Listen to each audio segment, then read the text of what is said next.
Hello, everyone. So, as Houston said, I studied in a different foreign country called Austin, Texas. It actually was not.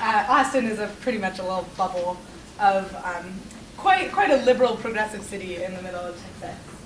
But so I studied last summer. It was less of studies and more of an internship with an organization called Project Transitions in Austin, Texas. And it's a nonprofit HIV and AIDS transitional housing and hospice program. So there's two main branches. There's a hospice program that's a special care facility, which for a lot of historical reasons essentially means that it's set up more like a house than like a medical facility. And then there's also the transitional housing program. And the point of that program, and that was the branch that I worked mostly with, is to get people that are diagnosed with HIV and AIDS to a more permanent housing situation. So all of those people were suffering some kind of, were experiencing some kind of homelessness. So I worked as the Programs and Development intern, and that meant a lot of different things, but I started as an event planner, helping with a lot of the graphic design and details of event planning. I was a social media manager, managing Facebook pages and things like that. I was a hospice caregiver at the hospice you saw in the last slide once a week.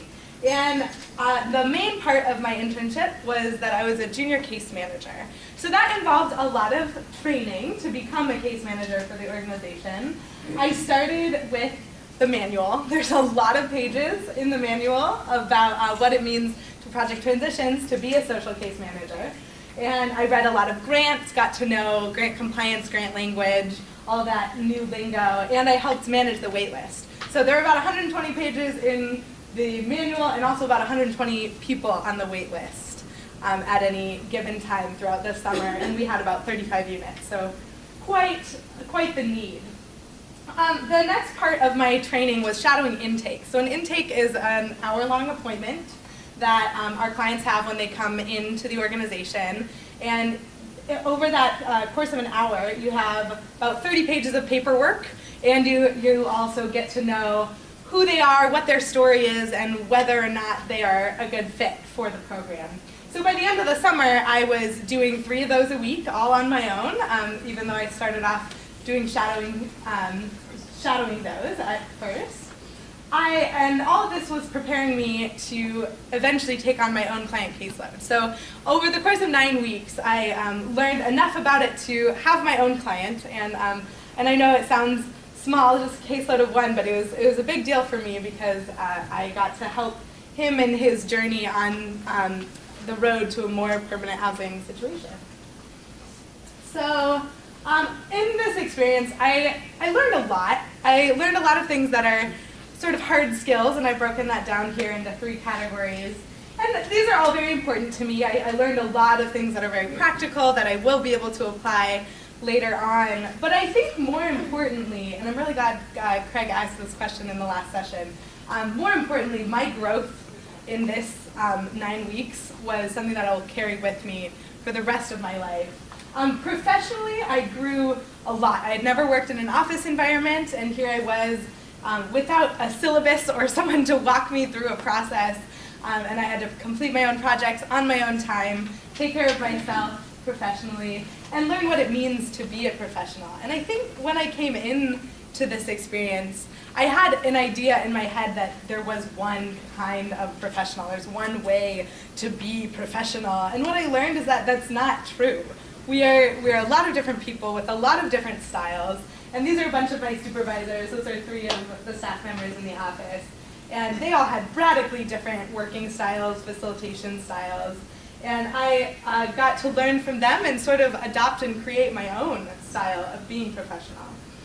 And beyond that, I also learned a lot about myself and a lot outside of the office. That Austin is an incredible city. If you've never been, you should go. It's pretty amazing. I did so many things, mostly for free, in the city.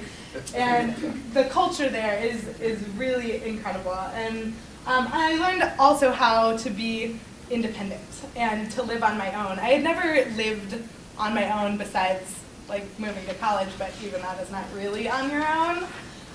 So I learned how to build a community. I didn't know anyone when I went down there. And I learned that in 9 weeks, I can survive and pay my own bills and cook my own food.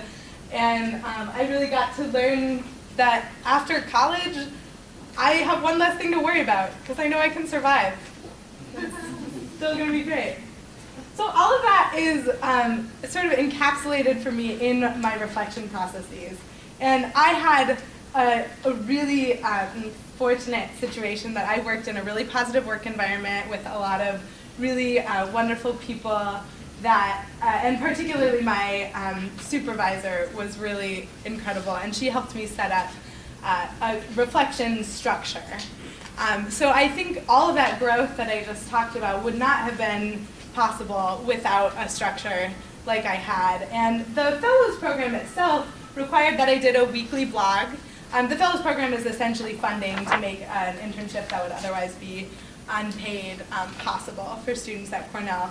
And they require that we write weekly blogs, so those are some pictures of my blog. And that was really good, but I think beyond that, my supervisor helped set up, we had weekly meetings where we would sit down for about an hour and talk about what did you learn this week, how did you grow this week, and it was more than just those hard skills you saw on the resume. That was important, but more about how did you practice patience and how did you grow this week. And then culminating, and I kept a daily journal of all those things to help my brain keep track. And at the end of the summer, I had a culminating feedback session with all of my fellow staff members. It was a small office, there were about 7 of us. And we got to sit down and talk about what are my strengths, what are my areas of improvement, and how am I going to take this with me and move on into the nonprofit world. Part of the goal of this whole experience was to see if this was really what I want to do with my life. And it turns out, yes, I do. I want to go into nonprofits, and they really helped me figure that out.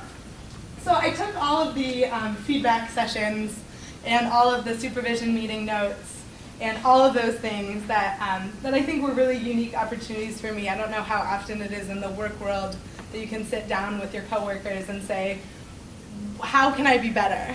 And that was something that I found out is really important to me and important to my growth. So this is a word cloud that I created from all of those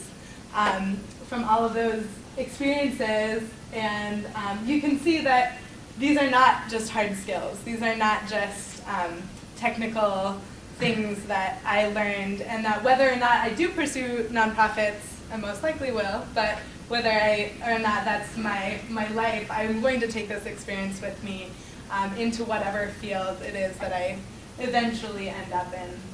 So many thanks. These are all the people that I really want to thank for making this possible.